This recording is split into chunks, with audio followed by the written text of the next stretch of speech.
बोल सच्चे दरबार की जय। मेरी सारी बहना ना बेबे हाथ जोड़ कर राम राम। बेबे एक भैया दूज की कहानी सुनाऊंगी मैं, बहुत बढ़िया से, और आप सब सुनिए। सभी बहनों को राधे राधे। एक जाट का और एक बाट का था। जाट की बहन थी, बाट की बहन नहीं थी, और भैया दूज का दिन था। जाट ने कहा आज भैया दूज है, मैं अपनी बहन के जा रहा हूँ। भाट बोला मैं मेरे तो बहन नहीं है, मैं भी चलता हूँ, मैं किसी को मुंह बोली बहन बना लूँगा। वे दोनों चल दिए। आगे चलकर जाट अपनी बहन के रुक गया। भाट ने देखा कि कुएं पर दो पनिहारी पानी भर रही हैं, आपस में बातें कर रही हैं कि आज भैया दूज है, आज हमारा भाई आएगा, जल्दी जल्दी चलते हैं। दूसरी बोलती है कि मेरा तो भाई नहीं है, मैं किसके टीका करूँगी। भाट वहाँ ये बातें सुन रहा था। पनिहारी पानी लेकर अपने घर चल दी। पीछे पीछे भाट भी चल दिया। वह घर जाकर मटका रखकर चरखा काटने बैठ गई और जाकर भाट ने कहा जी जी राम राम। वह जो खड़ी हुई तो चरखे का तार टूट गया, जो वो जुड़ा नहीं। वह भाई से कैसे मिले। वह भगवान से प्रार्थना करने लगी कि तार जुड़ जाए तो मैं भाई से मिलूं। तार जुड़ गया, वह भाई से मिल ली। पड़ोसन से पूछने लगी कि प्यारा पावना आया तो चावल कैसे बनाएं। पड़ोसन ने कहा कि तेल में चौका दो और घी में चावल चढ़ा दो, ना चौका सूखे ना चावल गले। और भैया भूखा बैठा रहा। और भाट मन में सोचता है कि मुंह बोली बहन है, सगी होती तो अभी तक खाना खिला देती। इतने में ससुर बाहर से आता है। ससुर कहता है कि कोई अक्लमंद बहू हो तो गोबर मिट्टी से चौका दे और दूध में चावल चढ़ाए तो चौका सूखता आए और चावल गलते चले आए तो प्यारे भाई को खाना खिला दे। बहन ने ऐसा ही किया। भाई ने फिर खाना खाया। भाई को रहते हुए 3 दिन हो गए। भाई कहता है कि बहन मैं घर जाऊं।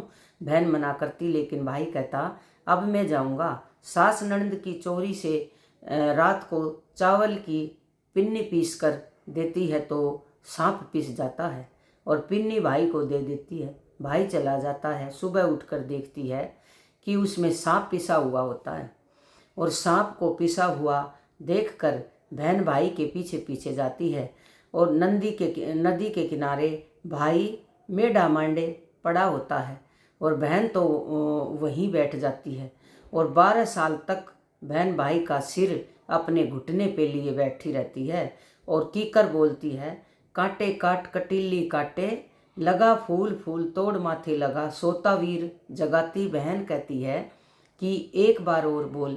फिर वह बोलती है बहन, फिर कहती है कि बहन एक बार और बोल। तो कीकर तीसरी बार बोलती है। तब बहन फूल तोड़कर भाई के माथे से लगाती है तो भाई खड़ा हो जाता है और कहता है बहन मैं तो बहुत सोया। बहन कहती है तुझे तो 12 साल हो गए सोते हुए। भाई बहन से कहती है अब तुम घर जाओ। भाई मैं घर कैसे जाऊं, मुझे तो 12 साल हो गए। सेज बरतार छोड़ा, पूत पालने छोड़ा, दूध ओटता छोड़ा और घर के बाहर से तेरे पीछे चली आई। अब तो भाई तेरे ही साथ चलूंगी। वहाँ से दोनों बहन भाई चल देते हैं। रास्ते में बहन को प्यास लगती है। वह भाई से कहती है मुझे प्यास लग रही है। भाई बोला यहाँ पर कहीं कहीं पानी नहीं है, आगे चलते हैं तो बड़ा ही किवाड़ बना रहे हैं। भाई कहता है कि बहन वहीं से पानी पी जाओ। तो वहाँ बड़ा ही किवाड़ जड़ रहे थे। तो बहन पूछती है कि यह किवाड़ किसके लिए जड़ रहे हैं। बढ़ई कहता है तुम अपना काम करो, नहीं मैं तो पूछ कर जाऊंगी। बढ़ई कहता है कि एक बुढ़िया है, जब वह मरेगी तब उसकी छाती पर यह किवाड़ जड़ेंगे। और वह पूछती है कि इसका उपाय क्या है। वह बोला कि उसने 7 बेटे थे, 6 मर गए, 7वें की बारी है। कोई बुआ हो या बहन हो तो सारे काम अशुभ करे तो भाई जिंदा रहेगा। बहन कहती है कि फिर इसका उपाय बताओ, क्योंकि उसका मुंह बोला भाई उस बुढ़िया का 7वां बेटा था। बढ़ई बताता है कि जिस वक्त लड़के की सगाई आए तो लोटे से कह लो, बान होवे तो भी लोटे से कर ले, और जिस वक्त मोड़ बांधे तो उसकी जगह फूस का पूड़ा बांधे और दरवाजे से बारात नहीं निकाले, दीवार तोड़कर पीछे से निकाले और मर्दाना भेष धरकर बहन बारात के साथ जाए तो नेग करवा ले और एक पाली ले ले।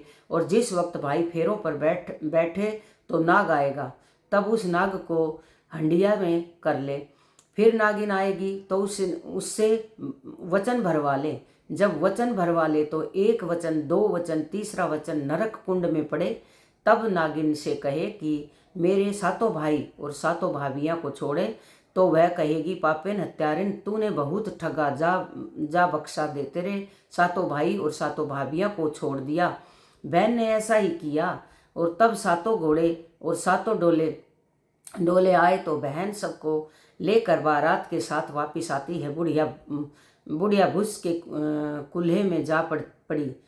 भूस, जो भूस होता है ना, उसके उसमें कुल्हे में जा पड़ी। वह सोचती है जो मेरा होता आया वही होगा। 6 तो मेरे जा चुके, अब 7वें की बारी है। इतने में सब आते दिखाई देते हैं। तो पड़ोसने कहती हैं कि तेरे सातों बेटे बहू आ रहे हैं। बुढ़िया कहती है कि तुम हंसी नहीं करोगी तो कौन करेगा। तो वे कहती हैं कि नहीं नहीं, हम सब सच कह रहे हैं, तेरी बेटी भी आ रही है। बुढ़िया बोली अगर सब आ रहे हैं तो बेटे की पगड़ी, बहू की चूंदड़ी और मेरे आँखों के जाड़े, कानों के ताले खुल जाएं। और तब वैसा ही हो गया। माँ बेटी को आशीर्वाद देती है कि तेरा भाग, बेटी माँ से कहती है कि तेरा भाग। फिर वह बुढ़िया को सारी कहानी सुनाती है तो सब कुछ खुश हो जाते हैं। बहन को भाई और माँ बेटी को बहुत धन देकर विदा करते हैं। जैसे उसको भाई मिला वैसे सबको मिलना, कहते सुनते उकारे भरते। बोल साचे दरबार की जय। भाई दूज की कहानी बहुत प्यारी है, बस आप सुनकर देखना, एक बार सब्सक्राइब करना, लाइक करना। बोल भैया दूज की।